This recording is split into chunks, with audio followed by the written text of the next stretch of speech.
¿Quién es Boris Vian? Vivió solo 39 años y dejó novelas como Que se mueran los feos. Hasta Capusotto y Alfredo Casero usaron temas suyos. Y ahora te voy a tirar un recuerdo. ¿Te acordás de Cha Cha Cha? Sí. Sí, claro. Cha dont tu n'existais pas encore. Cha cha cha, cha cha cha, le Brésil n'en est pas. Bueno, Boris Vian.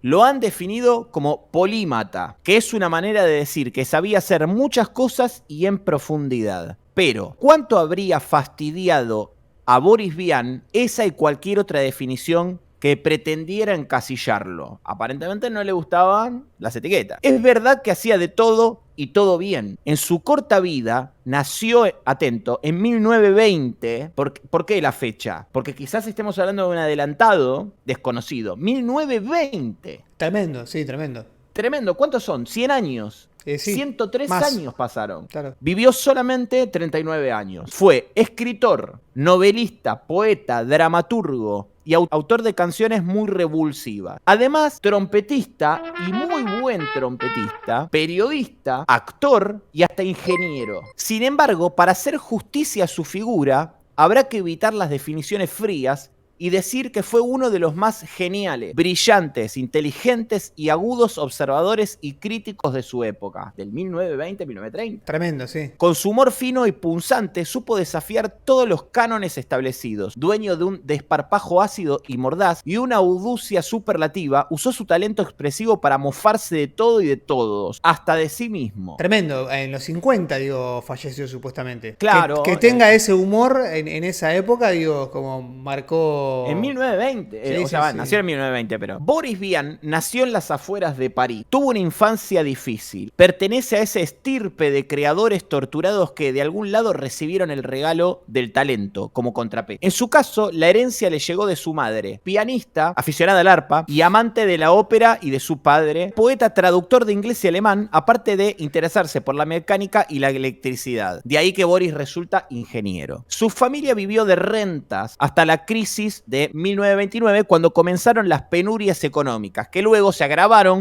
con el asesinato de su padre. Por si fuera poco, a los 12 años, Boris, enfermo de fiebre reumática que derivó en tifoidea, lo cual le provocó una afección cardíaca que terminó marcando su corta vida hasta el final. En ese momento los medicamentos y todo No, eso. olvídate, no había nada, te daban un martillazo. Claro. ¿Te duele la cabeza? Sí, a ver, para que te pongo el clavo este en la cabeza. ¡Pum! Andá, flaco. Al estilo del gran Fernando Pessoa, Boris Vian usó varios heterónimos. El más conocido fue Vernon Sullivan. Otros fueron los anagramas Boriso Viana, o sea, así se hacía llamar, Sí. Boris Vian. Sí, sí. Boriso Viana, Baron Bisi, Brice Avión y tantos más. O sea, estamos hablando como de un caviado, ¿me entendés? Sí, sí, En sí, sí, 1920. un tipo totalmente, me encanta, sí. También a Vian le gustaba inventar palabras. Inventó, por ejemplo, pianoctail, un término que aparece en una de sus primeras novelas. La espuma de los días, y que vendría a significar algo así como el cóctel de la melancolía y recuerdos que puede despertar la melodía de un piano. Pianoctail. ¿Está?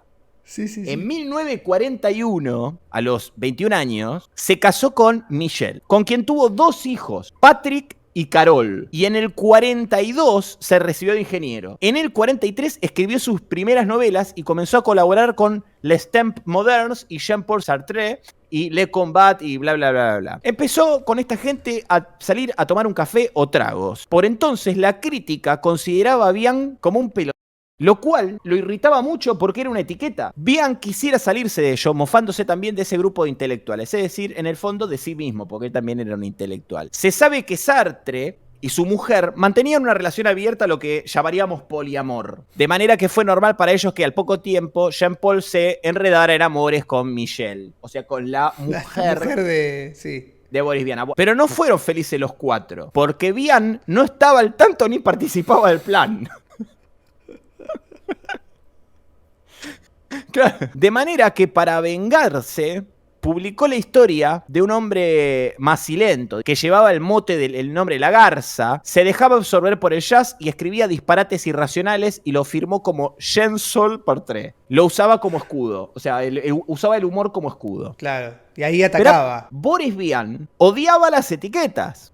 No creía en las condecoraciones, ni en los premios franceses, ni en la Academia, ni en el Colegio de Francia, ni en la Legión de Honor. Por eso fue nombrado sátrapa del Colegio de Patafísica, una asociación creada justamente para burlarse de todo aquello. Boris Vian sentía un profundo rechazo hacia la hipocresía y el esnobismo de las élites culturales de la sociedad francesa de aquellos tiempos. O sea, le molestaban los chetos. De hecho, una de sus canciones se llama Soy Snob. Relata con mucho humor las costumbres aristocráticas, como comer queso camembert con cucharita, vestir corbatas italianas y vivir en departamentos lujosos. Fue muy famosa su canción El Desertor, escrita en 1954, en la que alienta a los jóvenes a dejar el servicio militar y no ir a la guerra. Loco. Dice en la canción esta frase: señor presidente, si hay que ir a dar sangre, vaya y ofrezca la suya. Está bien. Otras canciones se hicieron muy conocidas en nuestro país cuando fueron usadas en la televisión. Por ejemplo, la canción Mozart con nosotros, en la que Vian le pone una letra desopilante a la marcha turca de Mozart, fue la cortina de apertura del programa de Cha Cha Cha, de corte surrealista y absurdo, conducido por Casero en los 90.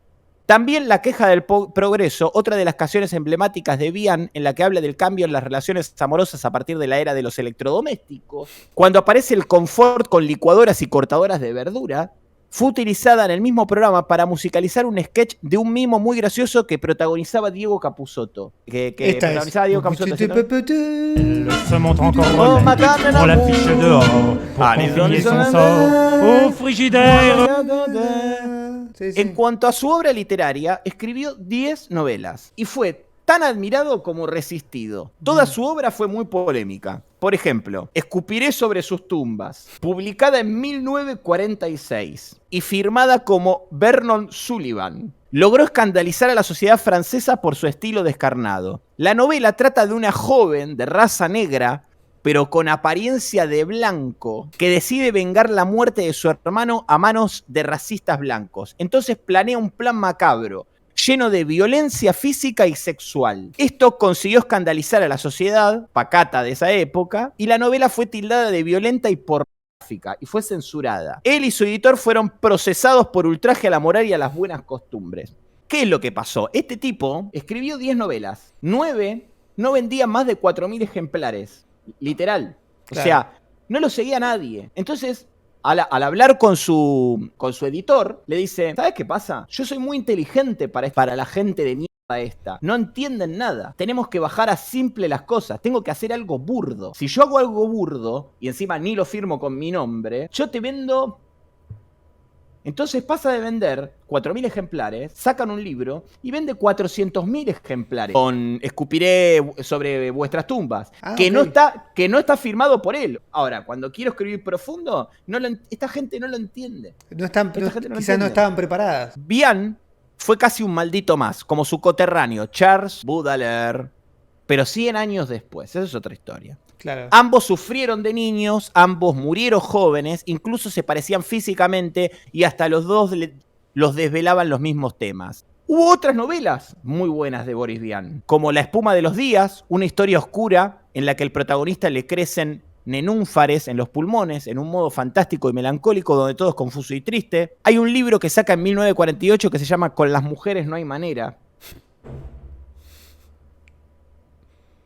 Y en el mismo año, en 1948, que parece que venía embalado, lanza Que se mueran los feos, en la que el personaje, el Dr. Jules, se empeña en mejorar la raza humana y hacerla más bella. Otra de sus obras destacadas son Todos los muertos tienen la misma piel, y donde también se evidencia su obsesión por el racismo. De su faceta de poeta cabe mencionar Cantinelas de hielo, No quisiera morir, cuyo título original es No quisiera reventar. En el 1959 viene alguien y dice: quiero hacer la película Escupiré sobre vuestras tumbas. El editor le dice que sí. Y Boris Vian dice: perdóname, la película, la que estás, ¿querés hacer una película con lo censurado y todo eso? Sí, queremos hacer esa película. Y Boris Vian dice: ok, pero el guionista soy yo. No puede ser vos el guionista porque vos sos un zarpado. Ah, ¿no puedo ser yo? Entonces quiero ser parte del guión. No, Boris Vian, no podés ser parte del guión. Venimos a hablar de derechos nada más. El editor le dice que sí a esta gente. Y se hace la película. Lo invitan a Boris Vian. Al estreno. Estamos hablando al estreno. Estamos hablando 23 de junio de 1959. Se estrena la película basada en la novela Escupiré sobre nuestras tumbas. Bian se sienta en la sexta fila. Termina la película, se levantan todos, se van. Bian se encuentra fallecido. No. Se murió de un paro cardíaco al ver la mierda que habían hecho. Es joda. No es joda.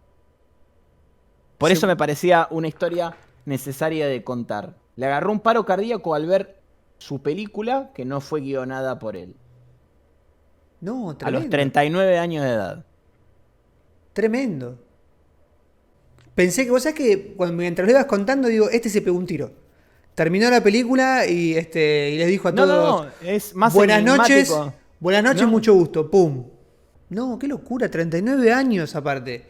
O sea, todo por recorrer, ¿no? Igual en esa época, digamos que promedio de edad también era bajo, ¿no? Pero igual. Ponele que años. 60, 65, Sí, 70, sí, no 60, 39. 70 como mucho, sí. Más joven que nosotros. Wow. Hay que hacer cosas, ¿eh? Saca tu libro, Ariel. Quería entrar así, con una historia aburrida, llamémosle, porque sería más divertido una historia de la Clota Lanceta o de Oji Junco. Quería entrar con una historia medio aburrida que tenga un final que te parta la cabeza. Entonces otro día te cuento otra historia más divertida, pero vos ya sabés que te comiste la más dura. Me gusta